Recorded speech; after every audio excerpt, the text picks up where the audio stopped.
अल्लाह ने सवाल उठाया कि क्यों पैदा किया। इस क्यों का हमारे पास जवाब नहीं है, क्योंकि क्यों का जवाब वही दे सकता है जिसने बनाया है। तो अल्लाह फरमाते आओ हम बताते हैं हमने तुम्हें क्यों बनाया। पहले अल्लाह ने पूरी कायनात की वजह बताई कि मैंने पूरी कायनात को क्यों बनाया। एक आयत ऐसी जामे अल्लाह ने नाजिल की, फरमाया वसख्खर लकुम मा फिस समावाति व मा फिल अर्दी जमीअम मिन्हु। क्या अजीब मुबालगा इस आयत में। फरमाया जो कुछ आसमानों में, जो कुछ जमीनों में, जमीअन तमाम का तमाम। हालांकि जब अल्लाह ने कह दिया जो कुछ आसमानों में तो तमाम हो गया ना, फिर जो कुछ जमीन में तो भी तमाम हो गया, फिर जमीअन तमाम का तमाम।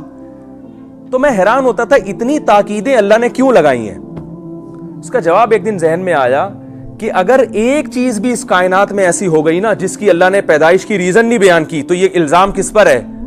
अल्लाह पर, कि अल्लाह तूने फला चीज बिला वजह पैदा कर दी। तो अल्लाह कह रहे एक चीज भी नहीं, एक जर्रा भी नहीं, जो कुछ आसमानों में, जो कुछ जमीनों में, पूरा मुकम्मल एक चीज भी मुस्तस्ना नहीं है इससे। सख्खरा लकुम तुम्हारे लिए बनाया है। किसके लिए? इंसान के लिए, इंसान और जिन्नात। तो पूरी कायनात का मकसद तो अल्लाह ने दो लफ्जों में बयान कर दी और हमें नजर भी आ रहा है। समंदर से कितने टनों मन मछलियां हम निकाल लेते हैं, उनसे जीने का हक छीन लेते हैं। समंदर की मछलियों ने कभी एहतजाज किया है भाई? बकरा जब दो दांत का होता है, खुद तो सारी जिंदगी याशी करते रहते हैं, अभी जब बेचारा जवान हुआ, जवानी की दहलीज पे कदम रखा, बदनजरी भी नहीं करने देते हैं और फौरन काट के क्या कर देते हैं? खा जाते हैं। सवाल पैदा होता है ना भाई, ये भी तो एक मखलूक है। मुमकिन है कोई कहे भाई ये जानवर पर, बाज लोग कहते हैं कि जानवर को काटना जुल्म है क्योंकि ये इंसान अपनी खिदमत क्यों ले रहा है। तो भाई अगर काटना जुल्म है तो फिर जानवर पे सवारी करना भी जुल्म है, जानवर पे बोझ लादना भी जुल्म है।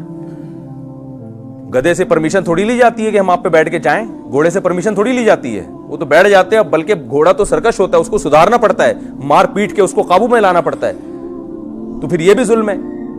लेकिन अगर ये जुल्म नहीं है, इसलिए इसका क्यों जवाब इसका ये कि भाई ये घोड़ा गधे किसके लिए पैदा किया अल्लाह ने? हमारे लिए। तो फिर काट के खाना भी जुल्म नहीं है। तो हमारे लिए का मतलब है अल्लाह ने फरमाया जिस तरह से चाहो फायदा उठाओ। ये पूरी कायनात बनी किसके लिए है? तुम्हारे लिए। अगर ये जवाब गलत है तो भाई इसके मुकाबले में कोई दूसरा जवाब लेकर आओ। दूसरा जवाब, बाज दफा किसी के दावे की बेहतरीन दलील ये होती है कि अगर ये दावा गलत है तो सही दावा पेश कर दो। भाई आप समझ रहे हैं कि नहीं समझ रहे? भाई मैं आपसे कहता हूं आपने मेरे 1 लाख रुपए खाए हैं, आप कहते नहीं 1 लाख नहीं खाए, आप कहते हैं फिर बता दो कितने खाए हैं, कह रहे पता नहीं कितने खाए हैं। तो फिर अदालत मेरी बात मानेगी ना? या तो तुम कोई फिगर बताओ भाई, 1 लाख नहीं 1.5 लाख बोलो, 2 लाख बोलो। आप खुद भी कोई दावा नहीं कर सक रहे तो फिर मुद्दई के दावे को माना जाता है। तो अल्लाह फरमा रहे हैं कि अगर मेरा ये दावा गलत है तो फिर तुम बता दो क्यों पैदा किया। भाई सारी कायनात किसके लिए बनाई मेरे भाई? इसमें कुछ इश्कालात होंगे कि भाई ये तो इस कायनात में तो नुकसानदेह चीजें भी हैं, वो एक अलग टॉपिक है कि कोई चीज कायनात में बेकार नहीं है। वो नुकसान बाज़ दफा पहुंचा देती हैं, लेकिन उनको पैदा नुकसान पहुंचाने के लिए नहीं किया गया। हर चीज कायनात में कुछ ना कुछ अपनी जिम्मेदारी पूरी कर रही है। अब सवाल घूम फिर के आ जाएगा इंसान की तरफ कि सब कुछ इसके लिए, तो ये पेड़े खाने के लिए क्या? जो आदमी मजहब को फॉलो नहीं करता वो अपने अमल से बताता है कि सारी कायनात मेरे लिए और मैं, अभी जो मैंने लफ्ज बोला है उसको रिपीट करें ना भाई। जो नाइट क्लब में जा रहा है, जो शराब पी रहा है, जो नमाजें ज़ाया कर रहा है, वो अपनी मनमानी जिंदगी, खुलासा ये कल्चर को फॉलो कर रहा है, अपनी मनमानी जिंदगी जो गुजार रहा है, तो बज़बान हाल कह रहा है कि अल्लाह ने सारी कायनात को मेरी खिदमत के लिए लगाया और मुझे किसके लिए? पेड़े खाने के लिए। जैसे जंगल में कुछ लोग जा रहे थे ना, मशहूर वाक़या है भाई, लकड़ियां कौन जमा करके लाएगा? सब, एक ने कहा मैं। भाई आप ले आओ। नहीं मैं ये काम नहीं कर सकता, मुझे कोई तकलीफ है, बोझ नहीं उठाया जाता। अच्छा चलो फिर आप ऐसा करो कि आप जो है ना प्याज काट देना। प्याज काटने से भाई मेरे आंखों से क्या आते हैं? आंसू आते हैं। चलो आप ऐसा करो आलू काट देना। आलू काटने से मुझे एक दफ़ा जख्म लग गया था, तो मैं आलू तो नहीं काट सकता। अच्छा फिर आप ऐसा करो कि चूल्हा जला दो। भाई चूल्हे जलाने में, फूंक मारने में फूंक निकल जाती है आदमी की।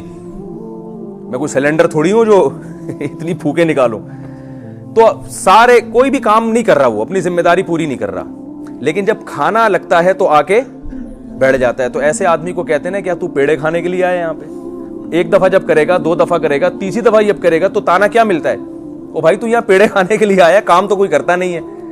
तो मेरे भाई, जो लोग सिर्फ लाइफ का मकसद ये समझते हैं कि इंजॉय करना, इंटरटेनमेंट, आज फला मूवी देख ली, आज फला ड्रामा देख लिया, आज फला, आप बोर हो रहे हैं तो यार बोर हो रहे हैं, तो भाई हम तो हैरान होते हैं कि टाइम को तो, अगर उलमा तो ये कहते हैं बस चले तो इसको किसी तरह रोक लिया जाए, किसी तरह रोक लिया जाए।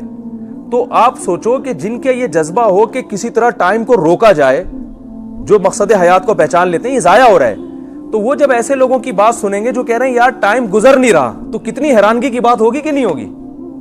यानी लोगों का मसला ये कि टाइम पास नहीं हो रहा।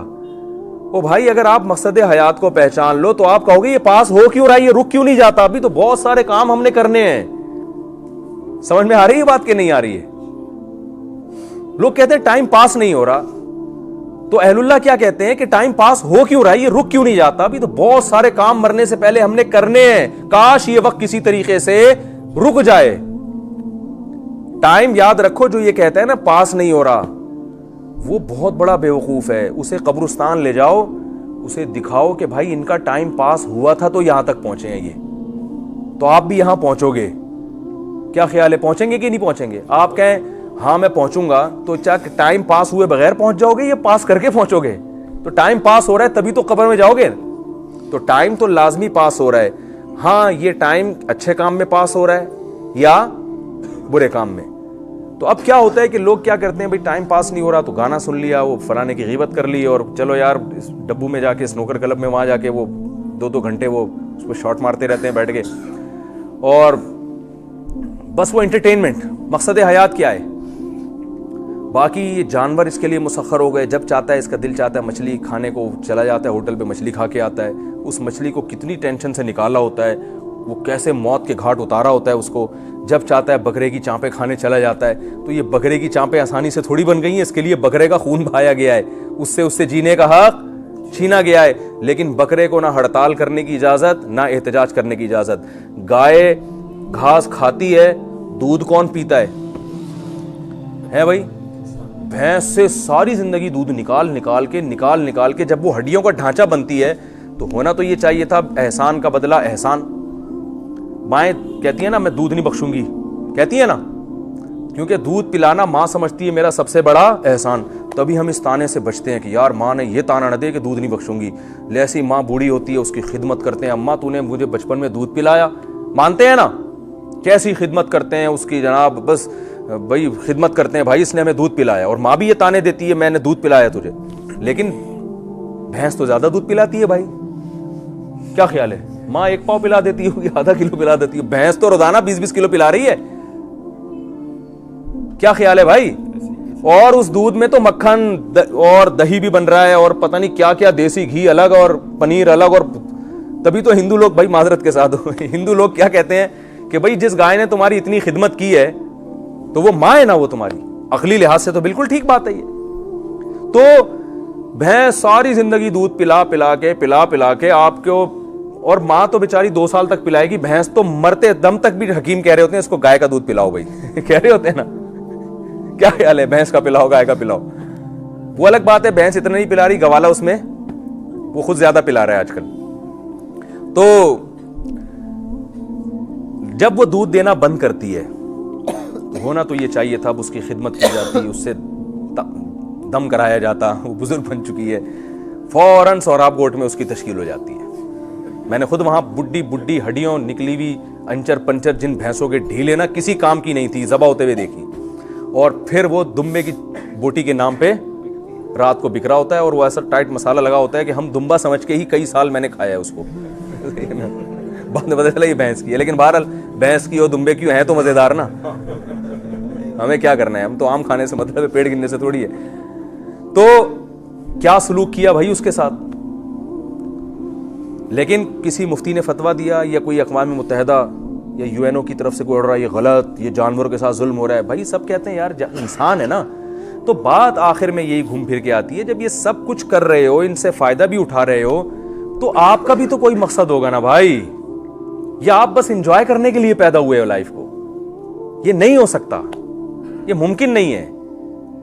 तो इसलिए अल्लाह ने कहा कि कोई जवाब, माकूल जवाब तलाश करके बताओ जो समझ में आए, कोई अक्लमंद उस पर गौर करे, बोले भाई ये वाकई सही जवाब है। तो हमारे पास इसका जवाब नहीं है, क्योंकि ये जवाब भी वही देगा जिसने हमें बनाया है। तो अल्लाह कहते हैं जब तुम्हारे पास जवाब नहीं है तो जो जवाब मैं दे रहा हूं उस जवाब को मान लो। वो जवाब क्या है? वमा खलक़तुल जिन्ना वल इंसा इल्ला लियाबुदून, मैंने इंसान और जिन्नात को सिर्फ अपनी इबादत के लिए बनाया है। इबादत का मतलब नमाज रोज़ा नहीं है, इबादत का मतलब गुलामी, कि मैं देखना चाहता हूं इम्मा शाकिरन व इम्मा कफूरा, कि ये मेरा बन के जिंदगी गुजारता है या मेरी बगावत करके जिंदगी गुजारता है। मैं समझा पा रहा हूं अपनी बात? तो अल्लाह ताला ने इंसान को आजमाइश के लिए पैदा किया है कि कौन है जो मेरा खा के मेरा शुक्र अदा करेगा और कौन है जो मेरा खा के मेरी नाफरमानी करेगा। अब अल्लाह का शुक्र अदा करने के लिए ज़रूरी है कि उसके अहकाम पे चला जाए, उसकी नेमतों को उसकी मर्जी के मुताबिक इस्तेमाल किया जाए और उसकी नाफरमानी ना की जाए।